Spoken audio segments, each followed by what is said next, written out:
Hello students, class 10th is the video 2 of the chapter age of the industrialisations पढ़ाया जा रहा था। तो किस तरीके से जो कारखानों का उदय हुआ होगा, coming up of the factory.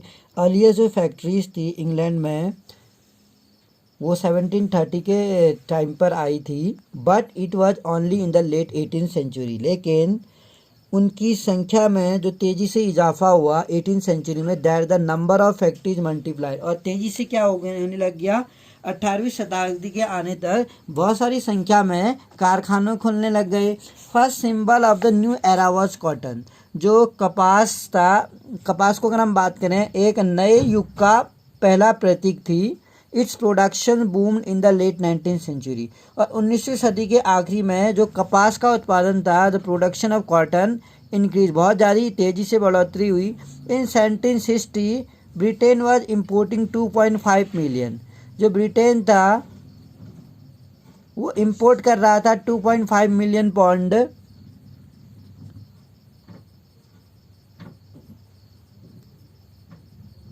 ताकि जो कपास के उद्योग हैं उनको ज़रूरत थी फीड करने के लिए। बाय 1787 में द इम्पोर्ट सो टू 22 मिलियंस, 22 मिलियंस बढ़ गया।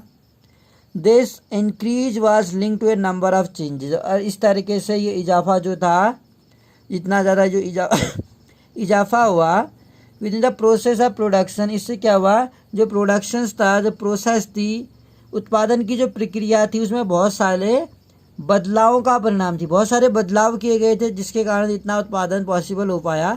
Late us look briefly at the some of these. अब देखते हैं कि इसमें बदलाव कौन कौन से थे। ए सीरीज ऑफ इन्वेंशन की अगर हम बात करें, 18वीं शताब्दी में कई ऐसे आविष्कार हुए जिन्होंने उत्पादन प्रक्रिया के हर चरण की कुशलता बढ़ा दी। एक सीरीज ऑफ जो इन्वेंशन थे 18th सेंचुरी में अगर हम बात करें, increase the efficiency of each step of production process. सदी में ऐसे बहुत सारे आविष्कार हुए थे जिससे उत्पादन जो प्रक्रिया थी, प्रोडक्शन प्रोसेस, काफ़ी बढ़ गया था, तेज़ी से प्रोडक्शन होने लगा। जैसे कार्डिंग है, ट्विस्टिंग है एंड स्पिनिंग करना के जैसी चीज़ें हैं। कार्डिंग करना, ऐंठना, उसकी कटाई और लपेटने का काम। द इन्हेंस द आउटपुट पर वर्कर। हर चरण की जो कुशलता थी, जो आउटपुट था वो बढ़ने लगा। Each worker to produce more, और इस तरीके से प्रति मजदूर उत्पादन बहुत ज़्यादा बढ़ गया। They made possible the production of stronger, और इस तरीके से प्रति मजदूर उत्पादन बढ़ गया और पहले से ज़्यादा जो मजबूत धागे और रेशे का उत्पादन होने लगा। Possible the production of stronger, एक ताकतवर धागा का उत्पादन होने लगा, रेशों का उत्पादन होने लग गया। इसके बाद जो था द रिचार्ड आर्कराइट, याद रखिएगा नाम, रिचार्ड आर्कराइट ने क्या किया, सूती कपड़ा मिल, एक कॉटन मिल, सबसे पहले जो कॉटन मिल बनाई गई थी वो रिचार्ड आर्कराइट के द्वारा बनाई गई थी, कपास की मिल। टिल दिस टाइम, इस समय तक अगर हम देखें, कपड़ा उत्पादन जो होता था, जो you have seen the cloth production था spread all over the country, पूरे गाँव में, देहातों में फैल गया था इस तरीके से। But now the costly new machine could be purchase, setup and maintain the mill. अब क्या हो सकता था, ये काम जो लोग अपने अपने घरों पर ही करते थे, अब महंगी नई मशीनें खरीदकर उन्हें कारखानों में लगाया जा सकता था। Costly new machine could be purchase, हमेशा जो महंगी मशीनें थी उनको खरीदा जा सकता था, और मेंटेन इन द मिल, उद्योगों में किया जा सकता था। Within the mill all the processes were brought together well. ये जो प्रोसेसेस थे, इस प्रक्रिया में अगर हम देख सकते हैं, ये काम लोग अपने अपने घरों पर करते थे, together under the one roof, एक छत के नीचे किया जाता था। और मैनेजमेंट जो इसका था,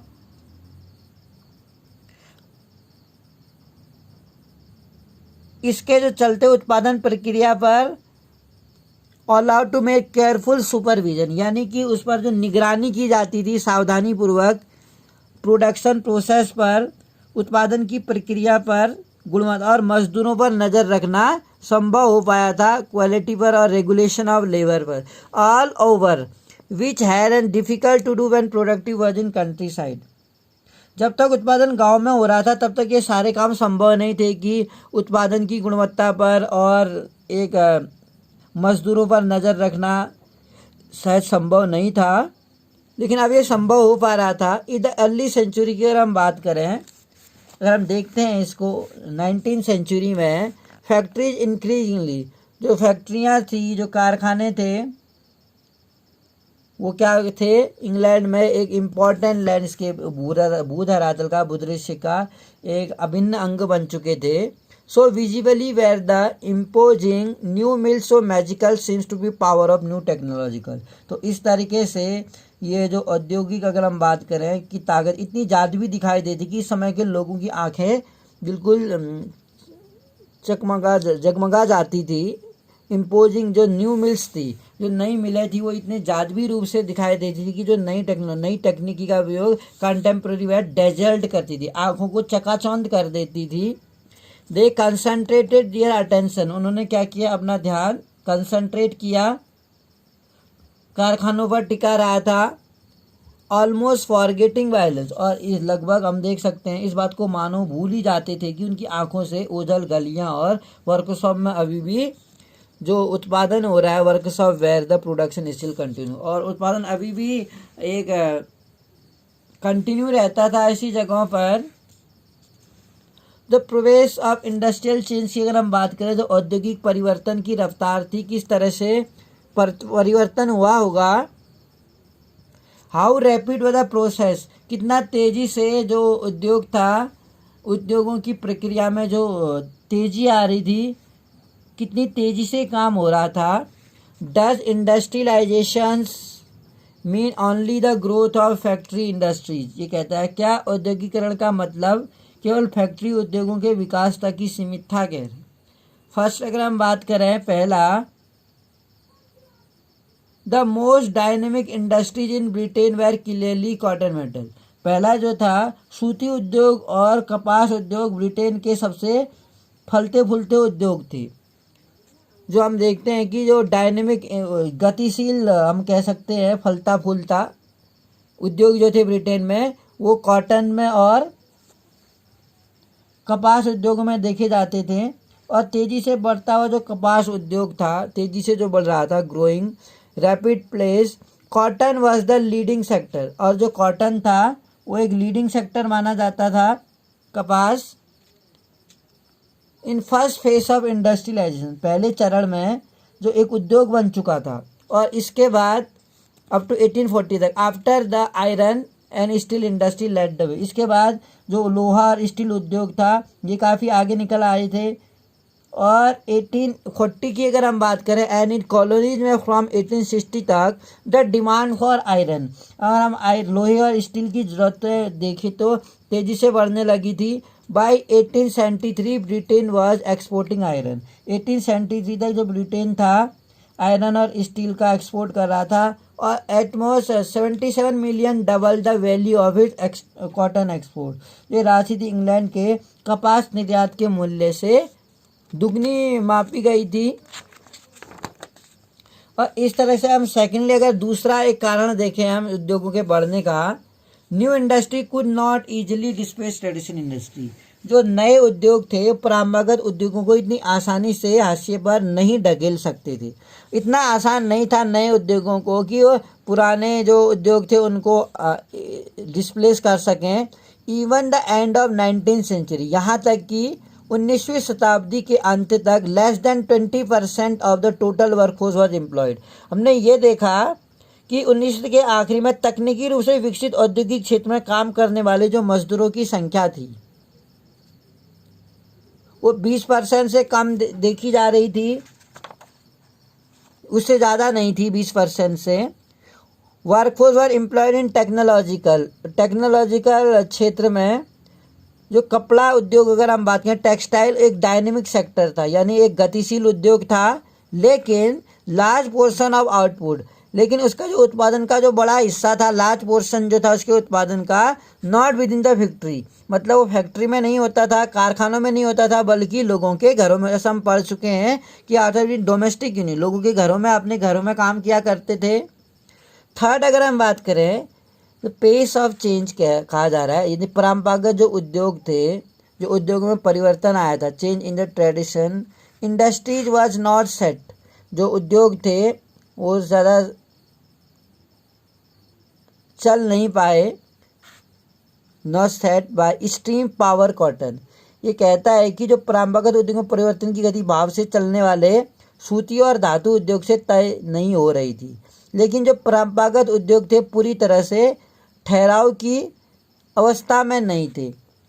ट्रेडिशनल इंडस्ट्री हम देखें, जो एक कह सकते हैं परंपरागत उद्योग जो थे चले आ रहे थे, स्टीम्ड पावर, ये कहता है कि भाप से चलने वाले सूती और धातु उद्योग, भाप से चलते होंगे वो उद्योग, but did not remain entirely, लेकिन पूरी तरह से ये स्ट्रेंथ आइदर उद्योग पूरी ठहराव की अवस्था में तो नहीं थे, ये स्टैग्नेंट की अवस्था में। सिमिंगली ऑर्डिनरी, अगर हम देखें खाद्य प्रसंस्करण जो थे, जो ऑर्डिनरी एंड स्मॉल इनोवेशंस थे, अगर हम देखें परंपरागत उद्योगों को, अगर हम देखें पूरी तरह ठहरा के स्तर में नहीं थे। खाद्य प्रसंस्करण, निर्माण, पटरी, कांच के काम और चर्म उद्योग, इसमें हम देख सकते हैं यहाँ पे लिखा है ऑर्डिनरी एंड स्मॉल इनोवेशंस, जो छोटे छोटे, अगर हम इनोवेशंस की बात करें,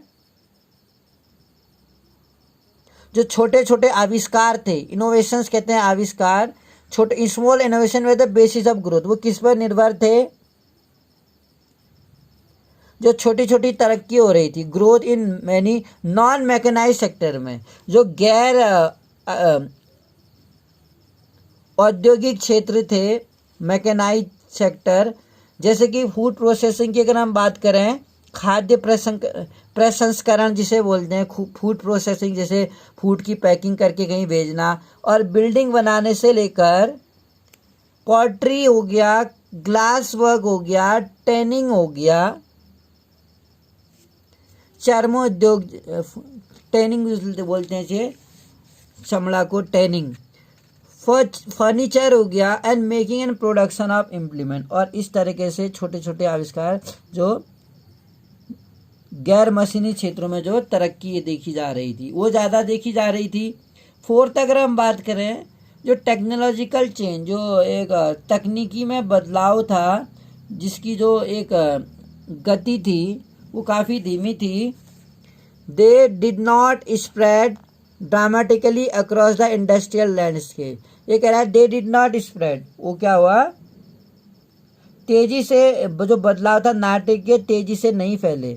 ये जो बदलाव हुआ था हम देख रहे थे ड्रामेटिकली अक्रॉस इंडस्ट्रियल लैंडस्केप में, न्यू टेक्नोलॉजी वाल एक्सपेंसिव, जो नई तकनीकी थी वो काफ़ी महंगी थी, और जो मर्चेंट थे एंड इंडस्ट्रियलिस्ट थे वेर कॉशियस अबाउट यूजिंग, और इसके प्रयोग से डरते थे। जो नए उद्योगपति थे या व्यापारी थे, मर्चेंट, वो इस नई मशीनों के यूज करने से डरते थे। क्यों? फूक फूक कर कदम बढ़ाते थे ये, क्योंकि मशीनें जो थी, machine often broke down and repair work होती, मशीनें अक्सर ख़राब हो जाती थी और उसकी मरम्मत पर जो खर्चा होता था वो काफ़ी आता था। They were not as effective, जो उतनी इफेक्टिव नहीं देखी जाती थी, उतनी अच्छी भी नहीं थी जितना उनके आविष्कार और निर्माताओं का दावा करती थी। जो मैन्युफैक्चर जो थे, उत्पादक जो थे, जो दावा करते थे आविष्कार करने वाले कि ये मशीन उत्तम है, उस दावे पर वो मशीनें खरी नहीं उतरती थी, अक्सर ख़राब हो जाती थी, और इसको जो रख रखाव या उसकी मरम्मत जो मेंटेनेंस किया जाता था उसका जो खर्चा था वो काफ़ी ज़्यादा था। इसलिए वो जो व्यापारी थे उस मशीन के प्रयोग करने से डरे हुए थे और हर कदम को वो फूक फूक कर उठा रहे थे। Consider the case of steam engine, अगर हम बात करें भाप के इंजन का, अगर हम एग्जाम्पल देखें, James Watt improved the steam engine. James Watt ने क्या किया, जो स्टीम इंजन था उसको सुधार किया। न्यूकैमन द्वारा बनाए गए, जो न्यूकैमन ने बनाया था उसको क्या किया, उसको सुधार किया इन 1781 में। इस इंडस्ट्रियल जो फ्रेंड्स थे मैथ्यू बोल्टन, उसके जो एक औद्योगिक दोस्त थे उद्योगपति मैथ्यू बोल्टन ने किया था इस मॉडल का उत्पादन, manufacture the new model, but 4 years he could find, लेकिन 4 साल तक जो उन्होंने अपने दोस्त उद्योगपति की मदद से इस मॉडल का उत्पादन किया था, लेकिन उन्होंने देखा कि 4 साल तक उन्हें कोई खरीदारी नहीं मिला इस मशीन का। At the beginning of 19th century, 19वीं शताब्दी के शुरू में इंग्लैंड में हम देख सकते हैं there were not more than 321, भाप के बने हुए जो स्टीम इंजन थे केवल 321 ही थे पूरे इंग्लैंड में। Of these 80 were in cotton industry, इनमें से जो 80 थे वो क्या थे, कॉटन इंडस्ट्रीज में थे, 9 इन वूल इंडस्ट्री, 9 वूल इंडस्ट्री में थे और रेस्ट बचे हुए थे माइनिंग में थे वो। Canal work and iron work. Steam engine were not use in any of the other industry.